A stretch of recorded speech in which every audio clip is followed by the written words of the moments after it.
The ambassador slunk into the room, trying to draw as little attention as possible to herself without success. The room held most of the high-ranking officials in the Terran Space Alliance, including a very irate president who wasted little time addressing the ambassador in a sharp tone. Ambassador Stevens, you were dispatched to the Interstellar Council for the most important official diplomatic meeting so far with the first aliens we have encountered. 100 years of preparations, showing the aliens our worlds, seeing theirs, learning about them. Everything has been planned and taken into consideration. Your one job was to negotiate our membership in this council. You have been annoyingly vague in your initial messages about the outcome of the mission, and we are here to hear your full report. Very well. What did you want to know? The president of the Terran Space Alliance glared at the ambassador. Did you succeed? Are we members of the Interplanetary Council? Not as such, no. They said we were overqualified.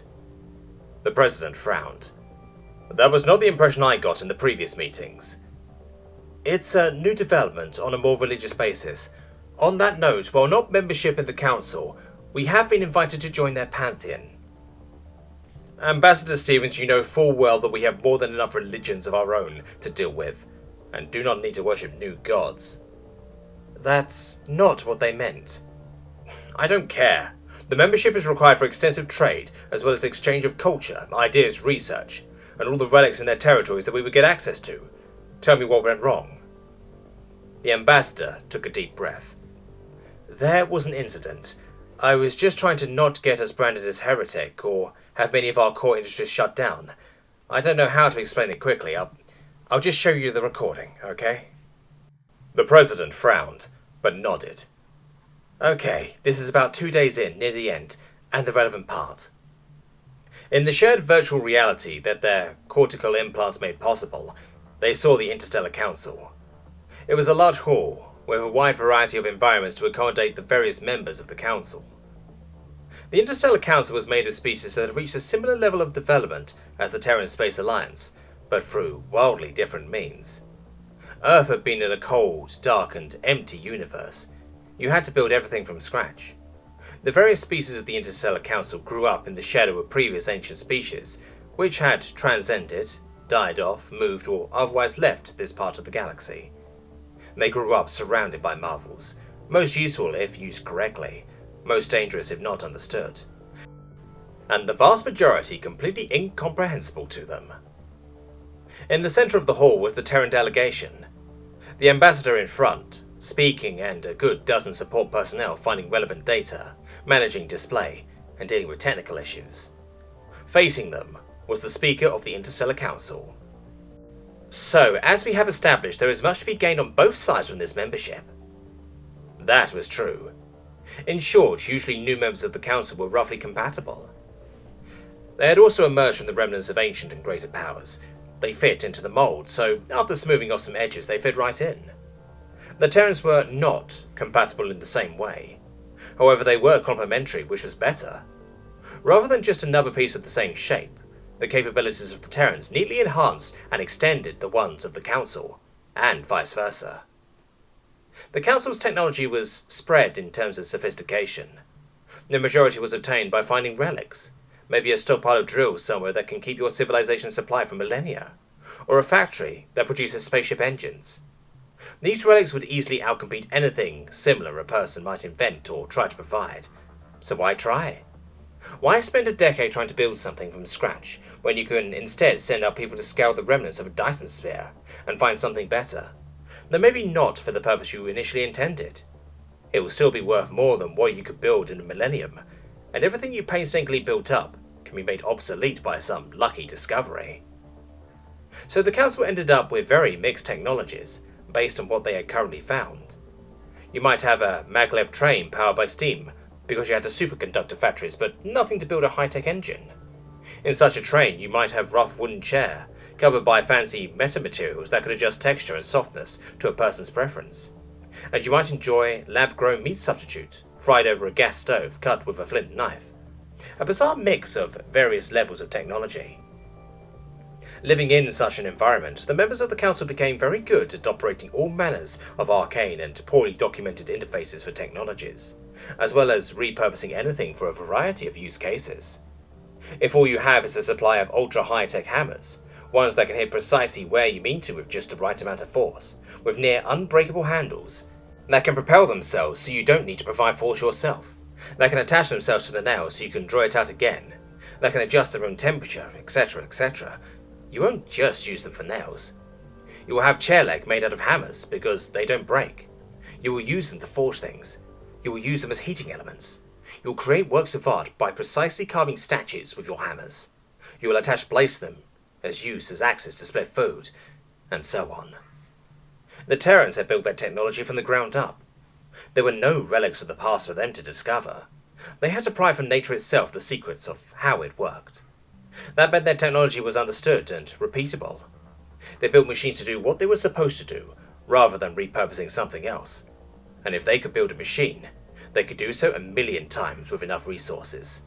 And so the Terrans could raise the scattered living standards of the Council to a solid basis.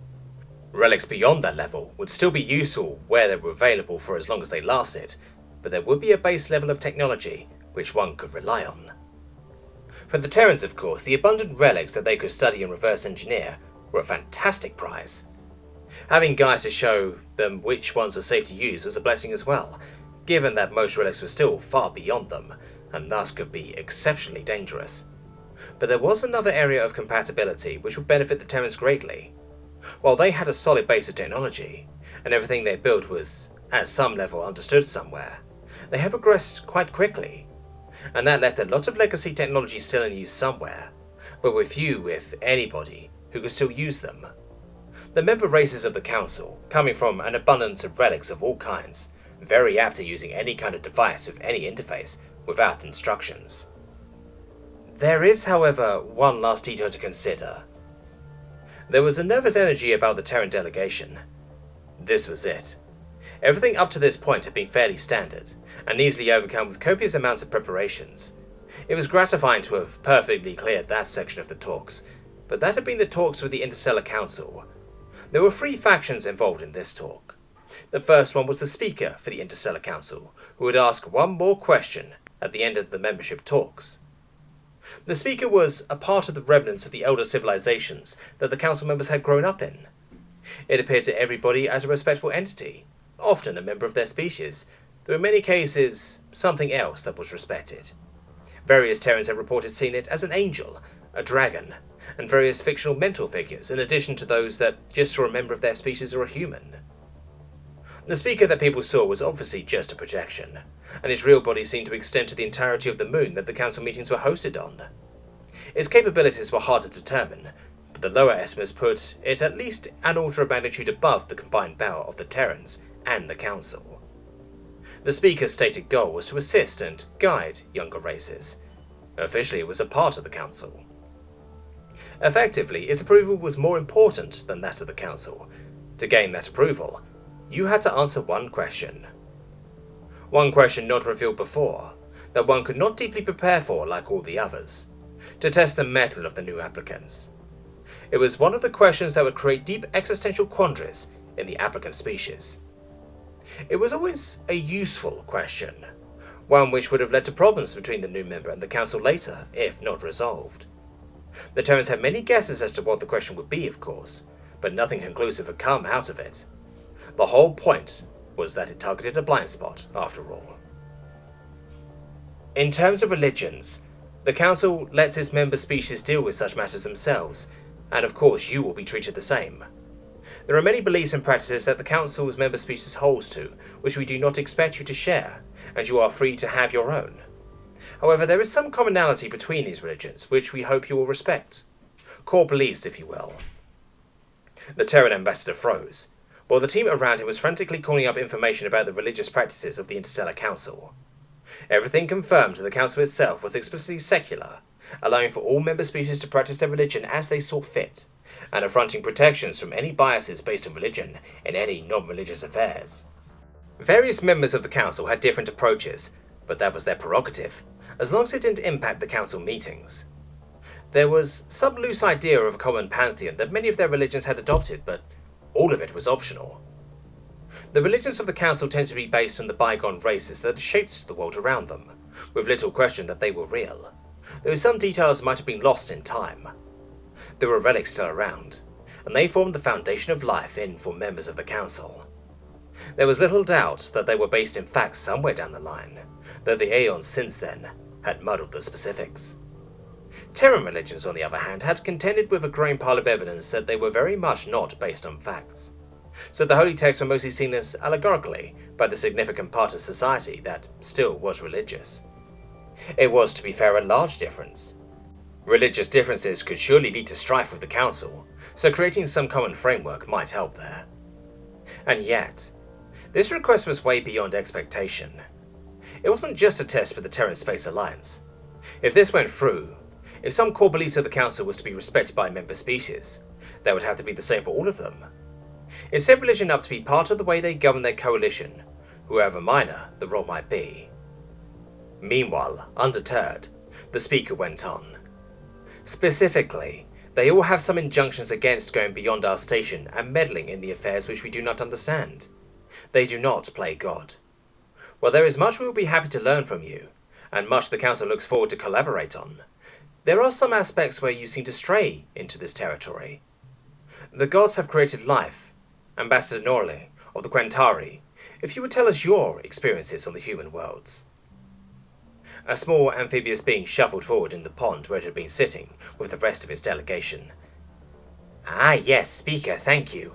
I have surveyed the Terran cloning facilities these past years, as well as genetic laboratories and various related facilities. It was an interesting experience, for sure. I have seen Terrans being born from machinery. I have indeed met some who were born this way, and they seemed no different from the others. There was a great murmuring among the Council at this revelation. The human delegation, having found the itinerary of the Quentari ambassador, waited with dread, for they knew that more was to come.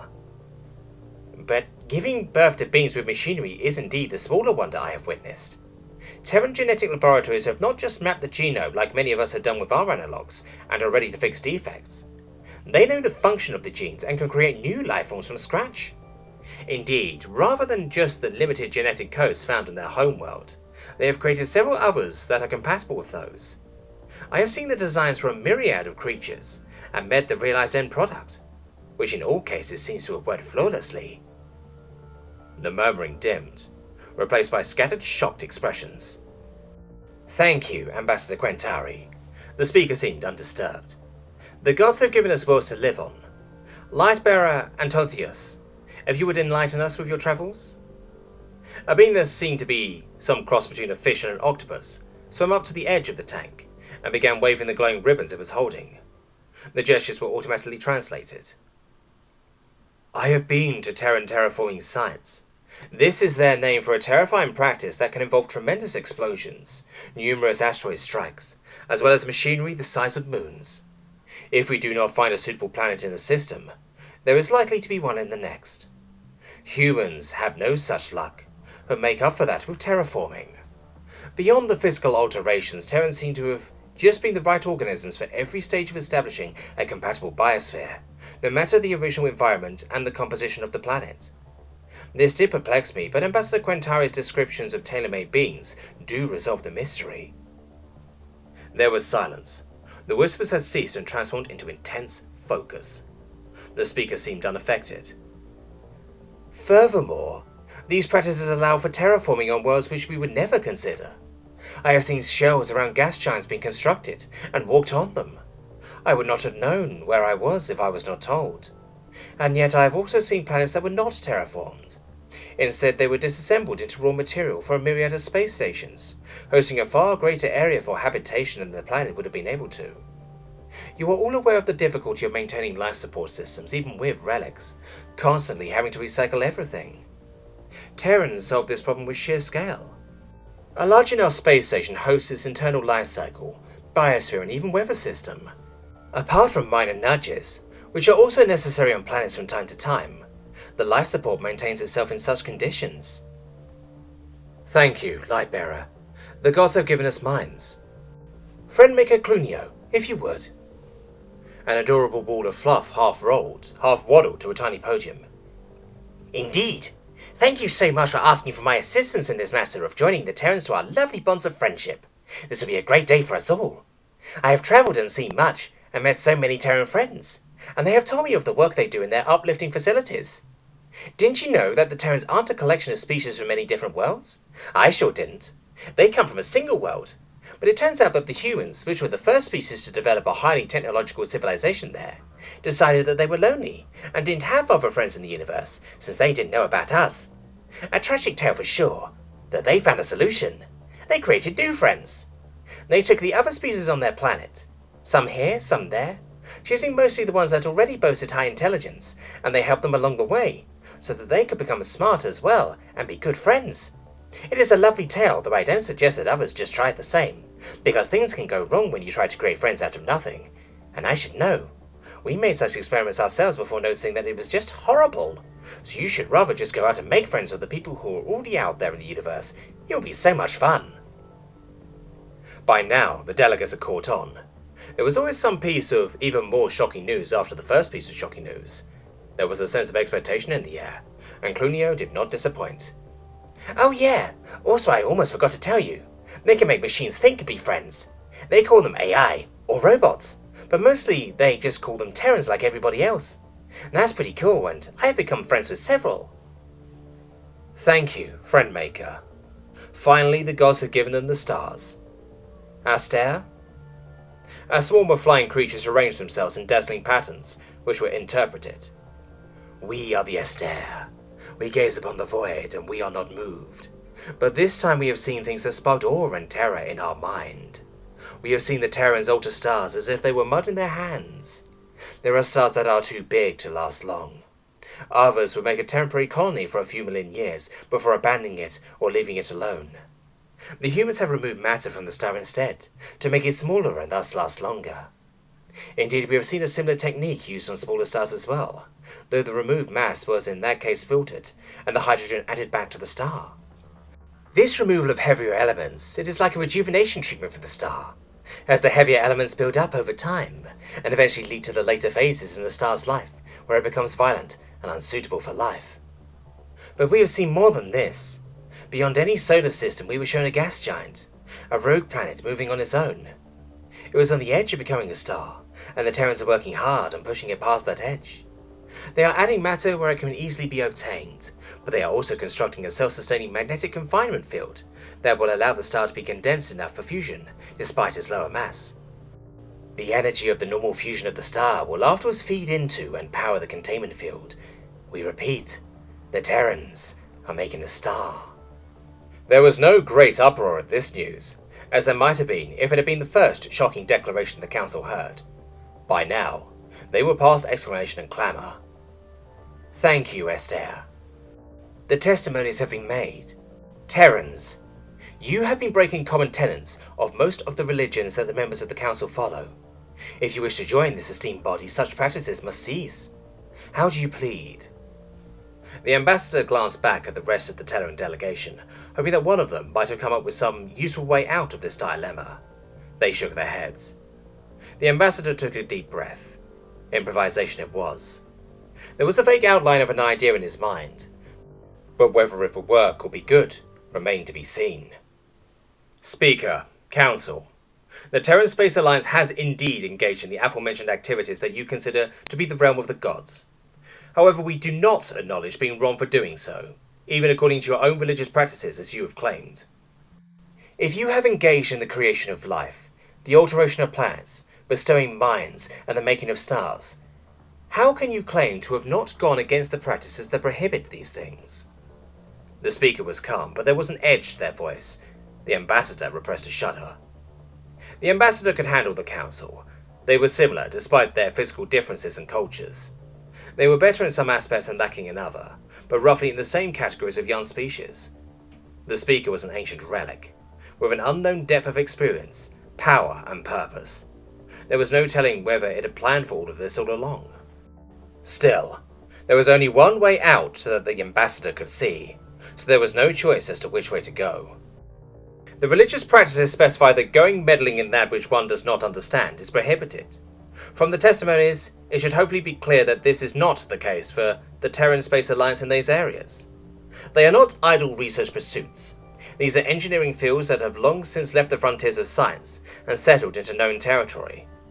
We do understand, and know fully well what we are doing and how we are doing it.